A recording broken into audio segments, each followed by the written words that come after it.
ಪಾಕಿಸ್ತಾನವನ್ನು ಬಗ್ಗು ಬಡಿದಿರುವಂತ ಭಾರತಕ್ಕೆ ಮತ್ತೊಂದು ರಾಜತಾಂತ್ರಿಕ ಗೆಲುವಾಗಿದೆ. ಪಾಕ್ ವಶದಲ್ಲಿದ್ದಂತ ಬಿಎಸ್ಎಫ್ ಯೋಧನ ಬಿಡುಗಡೆಯಾಗಿದೆ. ಪೂರ್ಣಂ ಕುಮಾರ್ ಶಾ ಅವರನ್ನ ಬಿಡುಗಡೆ ಮಾಡಲಾಗಿದೆ. 20 ದಿನಗಳ ಕಾಲ ಪೂರ್ಣಂ ಶಾ ಅವರನ್ನ ಒತ್ತೆಯಾಳನ್ನಾಗಿ ಅಥವಾ ಬಂಧಿಸಿಟ್ಟು ಅರೆಸ್ಟ್ ಮಾಡಿಟ್ಟಿತ್ತು ಪಾಕಿಸ್ತಾನ. ವಾಘಾ ಅಟಾರಿ ಗಡಿಯ ಮೂಲಕ ಭಾರತಕ್ಕೆ ವಾಪಸ್ ಆಗ್ತಾ ಇದ್ದಾರೆ ಶಾ. ಶಿಷ್ಟಾಚಾರದ ಪ್ರಕಾರ ಪಾಕಿಸ್ತಾನ ಬಿಡುಗಡೆ ಮಾಡಿದೆ.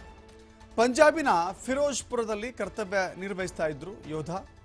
ಏಪ್ರಿಲ್ 23ರಂದು ಅಚಾನಕ್ಕಾಗಿ ಗಡಿ ದಾಟಿದ್ದಂಥ ಯೋಧ ಇವತ್ತು ಬೆಳಿಗ್ಗೆ 10:30ಕ್ಕೆ ಪಾಕಿಸ್ತಾನ ಬಿಡುಗಡೆ ಮಾಡಿದೆ. ಪೂರ್ಣಂ ಕುಮಾರ್ ಶಾ ಬಿಡುಗಡೆಯಿಂದ ಅವರ ಮನೆಯಲ್ಲಿ ಸಹಜವಾಗಿ ಸಂತಸ ಎದುರಾಗಿದೆ.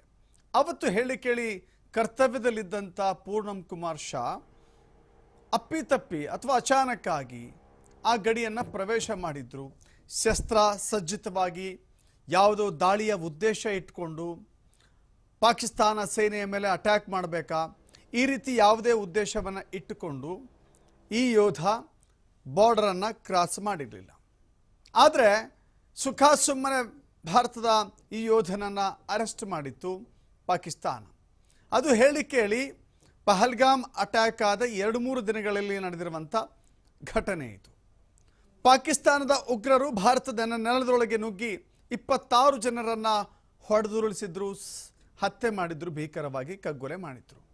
ಆದರೂ ನಮ್ಮ ಸೈನಿಕ ಅಪ್ಪಿತಪ್ಪಿ ಸೇನೆಯ ಆ ಬಾರ್ಡರ್ ಕ್ರಾಸ್ ಮಾಡಿದ್ದಕ್ಕೆ ಅಥವಾ ಆ ಗಡಿಯನ್ನು ಕ್ರಾಸ್ ಮಾಡಿದ್ದಕ್ಕೆ ಅರೆಸ್ಟ್ ಮಾಡಿದ್ರು. ಭಾರತದ ರಕ್ತ ಕೊತ ಅಂತ ಕುದಿತಾ ಇತ್ತು. ನಮ್ಮ ನೆಲದೊಳಗೆ ನುಗ್ಗಿ 26 ಅಮಾಯಕರನ್ನು ಹೊಡೆದಾಕಿದ್ರಲ್ಲ, ಒಬ್ಬ ಸೇನೆಯ ಯೋಧ ಅಪ್ಪಿತಪ್ಪಿ ಕ್ರಾಸ್ ಮಾಡಿದ್ದಕ್ಕೆ ಅರೆಸ್ಟ್ ಮಾಡಿದ್ರಲ್ಲ, ನಿಮಗೆ ಎಂಥ ಬುದ್ಧಿ ಕಲಿಸಬೇಕು ಅಂತ ಹೇಳಿ ಇಡೀ ಭಾರತ ಒಗ್ಗಟ್ಟಾಗಿ ಪ್ರತೀಕಾರದ ಶಬ್ದವನ್ನು ಮಾಡಿತ್ತು. ಇದೀಗ ಪ್ರತೀಕಾರವನ್ನು ತೆಗೆದುಕೊಳ್ಳಲಾಗಿದೆ. ಅದರ ಜೊತೆ ನಮ್ಮ ಯೋಧ ಅರೆಸ್ಟ್ ಆಗಿದ್ರಲ್ಲ ಅವರು ಕೂಡ ಬಿಡುಗಡೆಯಾಗಿದ್ದಾರೆ. ಇದು ಒಂದು ರೀತಿಯ ಭಾರತಕ್ಕೆ ರಾಜತಾಂತ್ರಿಕ ಗೆಲುವು.